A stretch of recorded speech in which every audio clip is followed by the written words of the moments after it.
as well. Any questions? See, your brother raised over there. Go ahead. You can ask. Dr. Hatem, so you mentioned about this ayah, وَكَيْفَ تَصْبِرُ عَلَى مَا لَمْ تُحِطْ بِهِ. So one thing I want to ask is, so when we talk about the knowledge of Khidr, this is just to say that he just had a knowledge in a particular section, let's say with wisdom, or it is not to say that Musa alayhi salam was not more knowledgeable than Khidr, so just to clarify that section. This is just that in one section, Allah subhanahu wa ta'ala had given Khidr more knowledge than Musa alayhi salam, right? This is what Yeah, of course. As we said, Musa is greater, and certainly Musa is greater. He is one of the best five, or the greatest five. And as I said, that Allah subhanahu wa ta'ala, when he sent Musa to Al-Khidr, he did not tell him to learn from him about the Sharia, because Musa's Sharia was complete. But he told him that there is a type of knowledge or a type of wisdom that you ought to learn from him. So it is a particular, type of knowledge. Yeah. Yes. Go ahead. If there are questions from the sisters, please let us know. There's another one here, and then we'll go to the sisters.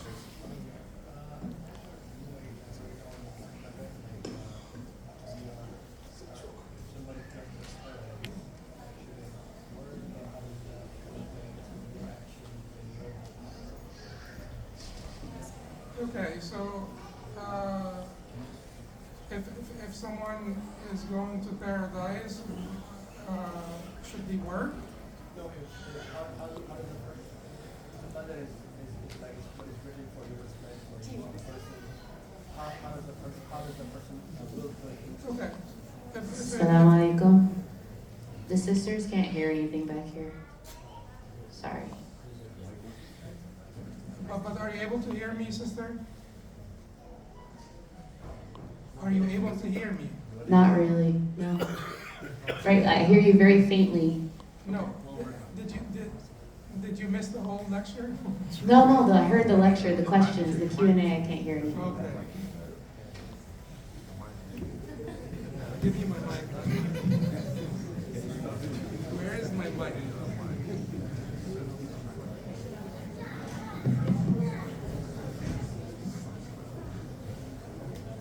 So the question from the brother, are you able to hear me now, sister?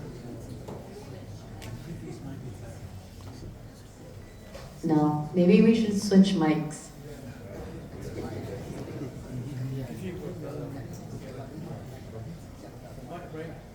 Bring the mic back.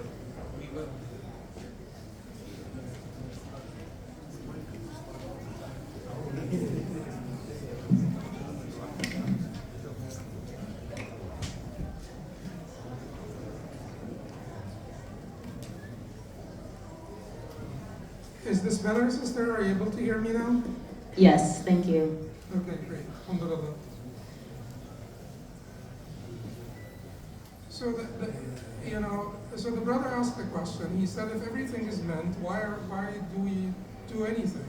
And the same question was asked, was posed to the Prophet ﷺ, and he gave them a pragmatic answer. And the word pragmatic, sometimes people don't like pragmatic, but there is another usage for the word pragmatic that's completely fine. In other words, a practical answer. In other words, if the concept of qadar is too hard for us to encompass and to come to terms with and to wrap our heads around in this life, the practical answer is that you are here, you are being tested, and it will not benefit you to question the fairness of the test. It's like, and one of my mashayikh gave this parable. He said, your teacher, who have been teaching you for the last 10 years, walks into the classroom and says, and now we will have a surprise test, and passes out, questions and gives you the answer sheets. students in the classroom who are not accustomed to surprise tests may waste time questioning the fairness of the test. Other students will say, this is our teacher.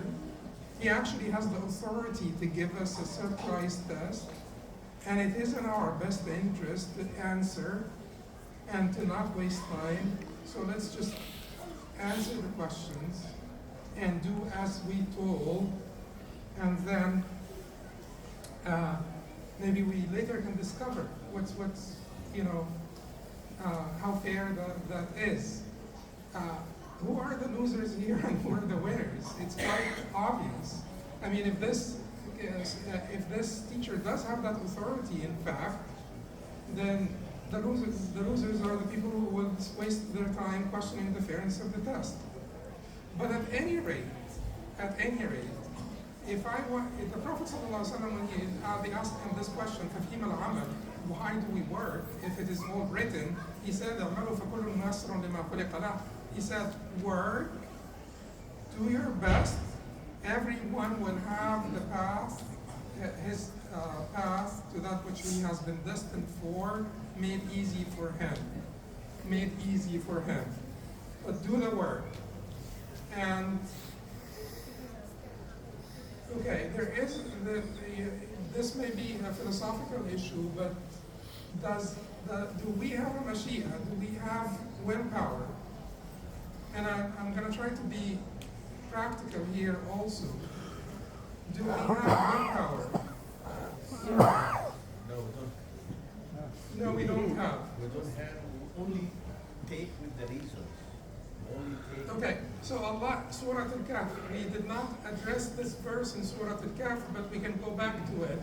Allah said, وَقُلِ الْحَقُّ مِنْ رَبِّكُمْ فَمَنْ شَاءَ فَلْيُؤْمِنْ وَمَنْ شَاءَ فَلْيَكْفُرْ إِنَّا أَعْتَدْنَا لِلظَّالِمِينَ نَارًا أَحَاطَ بِهِمْ سُرَادِقُهَا وَيَسْتَغِيثُ الْغَاثُ بِمَاءٍ كَالْمُهْلِ يَشْوِي الْوُجُوهَ بِئْسَ الشَّرَابُ وَسَاءَتْ مُرْتَفَقًا. So, say the truth is from your Lord, so let him who wills or who pleases believe, and let him who pleases disbelieve. فَمَنْ شَاءَ, let him, he who wills, let him believe, he who wills, let him disbelieve. So there is a Mashiach. Now the issue here, and there is a huge discussion about this, and I want to address the problem of evil, and I do not want to waste the rest of the 18 minutes we have without addressing the problem of evil a little bit more. But there is a huge discussion here that the viewpoint that I subscribe to, which not everybody needs to subscribe to, but the viewpoint that I subscribe to is that we have a Mashiach. Our Mashiach is subservient to the Mashiach of God, of course, by agreement of all Muslims. The omnipotence of God. So the different groups, whether they are Ash'ari, Maturidi, Athari, the different groups of theologians that talked about issues of Aqidah, they all maintained the omnipotence of God and the responsibility of man. They all wanted to figure out how to reconcile these two. The omnipotence of God on one hand and the responsibility of man on the other hand. If man has no agency whatsoever, how could he be responsible? And if man has agency, doesn't that compromise the omnipotence of God? That's the question. And it may be beyond us, but the point, the reconciliation that I subscribe to is that man's Mashiach, man's actions are an insufficient cause. Insufficient cause. And the only necessary and sufficient cause is the Mashiach of God. So the Mashiach of God is necessary and sufficient, meaning what? If there is no Mashiach of God, there is no effect. You know, it is the necessary cause for the desired effect. There will never be an effect if there is no Mashiach, because it is a necessary cause. And if there is a Mashiach of God, if God wills it, then for sure the cause will lead to, that cause will lead to its effect. because it is a sufficient cause. God does not need assistance from anyone. His Mashiach will come to pass no matter what. That's the omnipotence of God. These 2 points are matters of agreement among the Muslim scholars. Okay? What is the Mashiach of man? The Mashiach of man is an insufficient cause. So it is a cause that leads to the effect.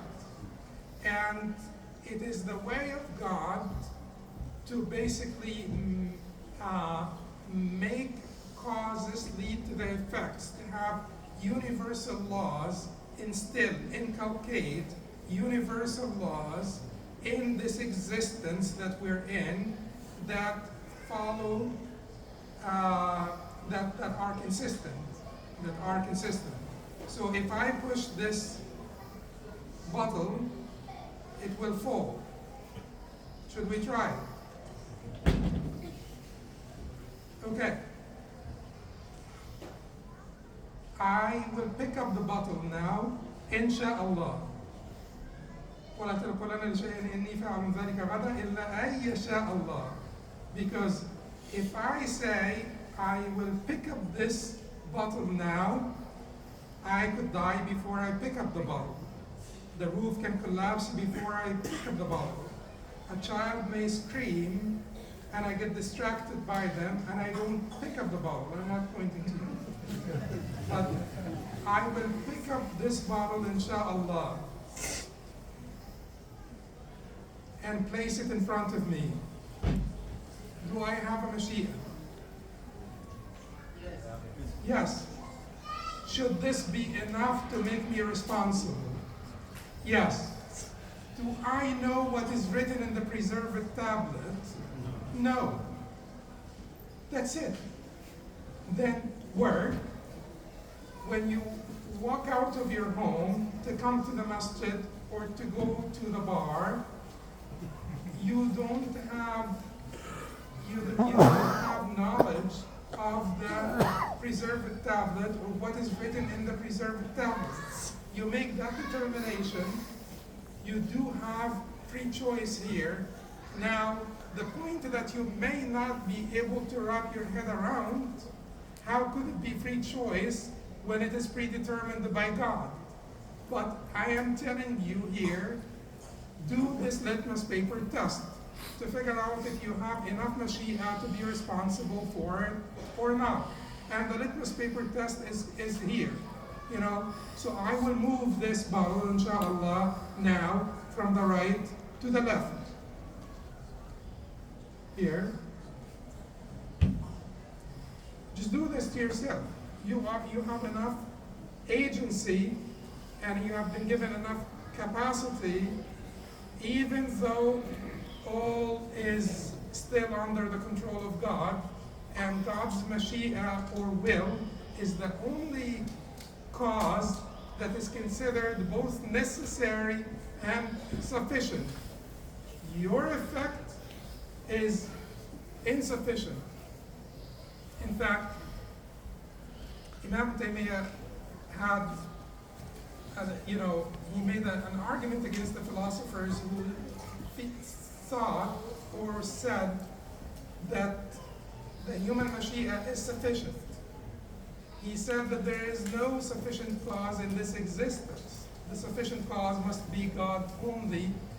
No sufficient cause in this existence because you and us agree on the effective cause needing the material cause. What does that mean?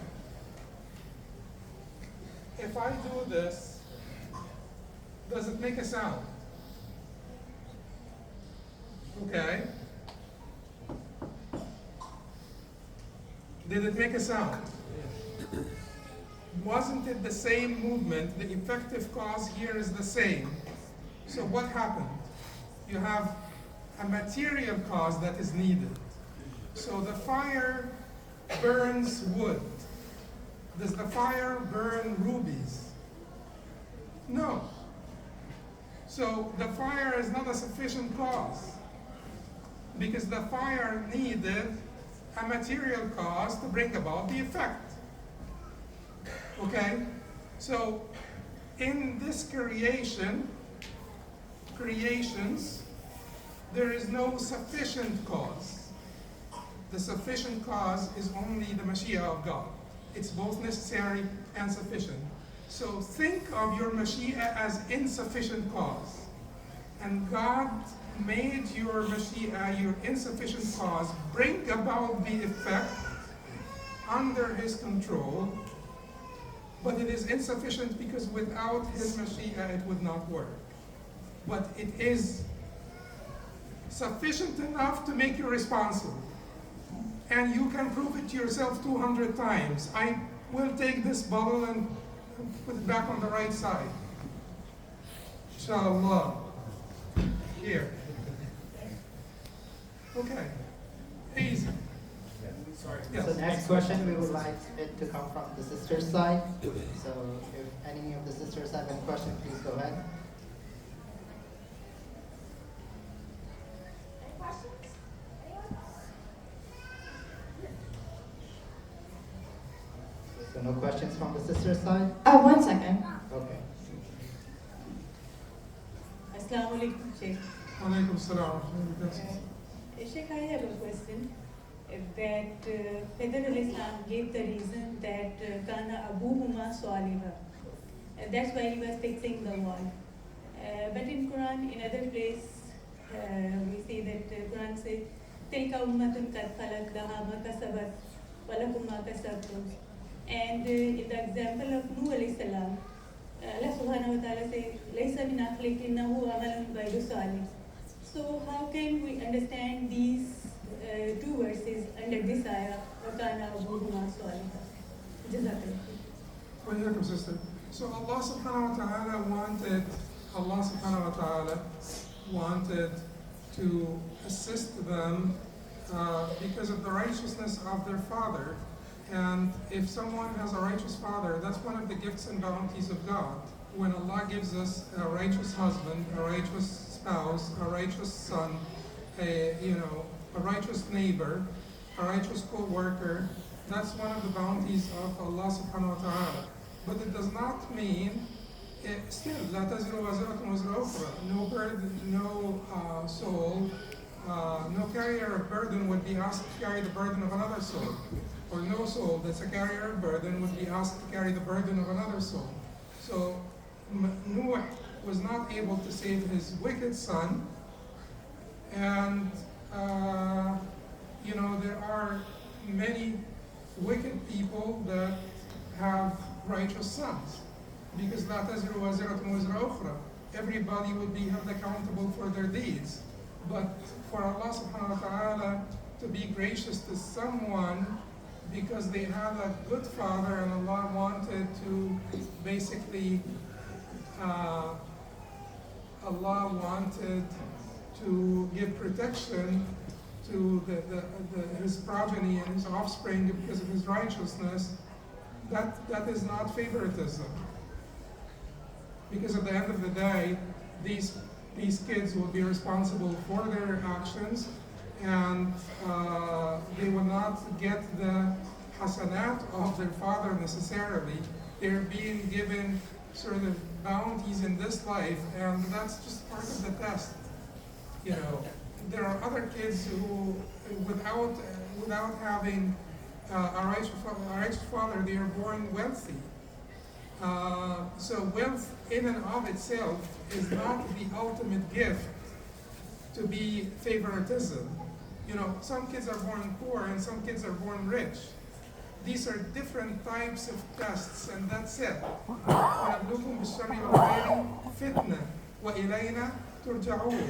Allah subhanahu wa ta'ala says in Surah Al-Anbiya, كُلُّ نَفْسٍ ذَائِقَةُ الْمَوْتِ وَنَبْلُوكُمْ بِالشَّرِّ وَالْخَيْرِ فِتْنَةً وَإِلَيْنَا تُرْجَعُونَ. Every soul will taste death, and we test you by evil and good as a trial, and to us you shall return. The problem is, we are so focused on this life that we consider every test of ease to be a karama, to be a favor, and every test of hardship to be an insult or an offense. It's not true. It's just another test. What matters at the end of the day is, was this poor person patient or not? Was this rich person grateful or not? Did he show sabr? Did he show shukr? And that is what matters. The type of test itself, it does not matter at all. And that takes, maybe that takes us back to the problem of evil. That we wanted to give a little bit more time to, and we have 4 minutes. So, the issue with the problem of evil is that the one thing that you have to be aware of is that this life is a test.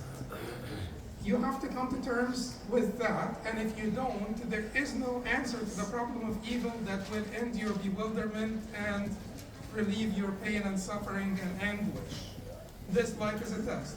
If you want to change the nature of this life, you want to play God. You want to be God. Well, God made this life a test. At the end of the day, he said that this is a test.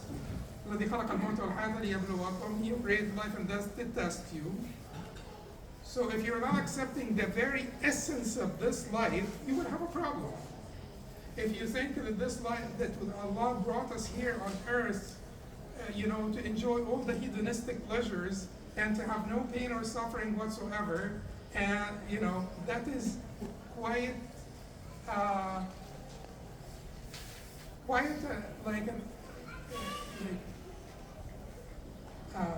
oppressive of you, because you actually want to play God, you want to take the place of God and to change the rules of the game itself.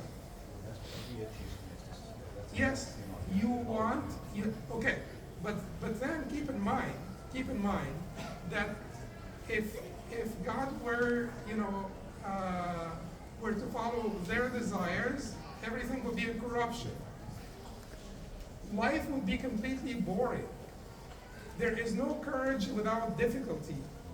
There is no forgiveness without offense. There is no, patience without hardship. There is no empathy without suffering. And Jahiz even makes a clever, Jahiz has his own, ways of doing things and saying things. But anyway, we can benefit from everybody. He was a Muslim, he was a good Muslim.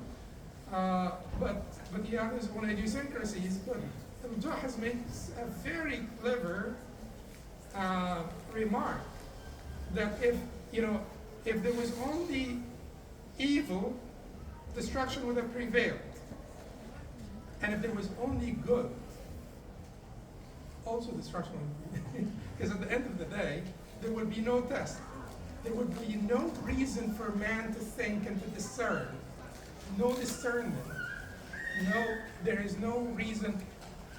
Why do we say this man is wise, and this man is discerning, and that man is foolish? Because the person who is discerning and wise is able to separate between evil and good. If there is no evil, there is no need to even discern between evil and good. Life would become extremely boring. There would be no scholarship, there would be no concept of wisdom or anything of that nature. And as I said, without offense, there is no forgiveness. Without hardship, there is no patience. Without difficulty, there is no valor and courage or anything of that, like that. The issue here also, which is extremely important, is not only to see that all the good that comes with the evil, and that pure evil is not to be attributed to God whatsoever, and there is always good. Even lightning, there is good in lightning. Volcanoes, study that, what volcanoes do to the ecosystem, and there is much good in volcanoes. There is good in everything. And if you say that a deer burning in the middle of the forest, and having a slow death, there is no point whatsoever in this, and there is no goodness whatsoever in this. No. The goodness in this is that the universal laws need to be consistent. If the deer would be airlifted by the angels, and the starving children will find food come up, the earth will bring forth food for starving children like this, this will be an incomprehensible, inconsistent universe that doesn't have laws, and there would be no test, and there would be complete chaos because nothing is making sense. There has to be laws, and the laws have to be consistent for this universe to make sense and for us to be a worthy Khalifa. You know the hadith, خَلَقَ آدَمَ عَلَى صُورَتِهِ, he created Adam in his image. It's one of that evil things is a sign of the presence of God to begin with. The fact that we can comprehend this universe is huge. James Webb pictures, they make you feel so small as a human being, right? Did any other species have the capacity to take those pictures, to unlock the secrets of the universe, and to figure out the laws of the universe to enable them to take those pictures? No. There is something completely special about human beings. And the very fact that we are saying good and evil, isn't that in and of itself a sign on God? Absolutely. Where did this come from? So the material world, there is no place for such concepts in a completely material world, right?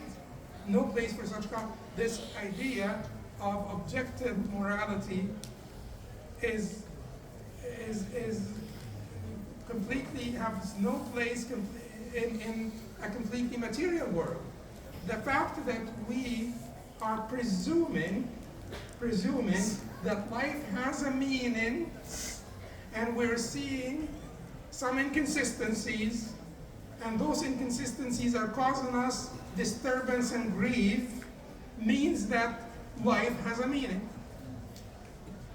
And there is no way that life would have a meaning if it was all material. And the inconsistencies that we are seeing in this life, are a proof on the greater force that is keeping everything beautiful and great. Because the inconsistencies are the exceptions, right or wrong. They are the exceptions. The second law of thermodynamics says that everything should basically be inclined to complete chaos, right? What is keeping it together? What is keeping it fine-tuned and tidy? What is keeping it together? So you look at a palace, a huge palace. In the middle of the desert, you find a huge, beautiful palace, and you walk into the palace and you find the most exquisite sort of architecture and adornments and so on and so forth, and hundreds of rooms and swimming pools and all of that stuff. And then you find a couple of rooms that you don't understand why they are there, that are not making sense to you.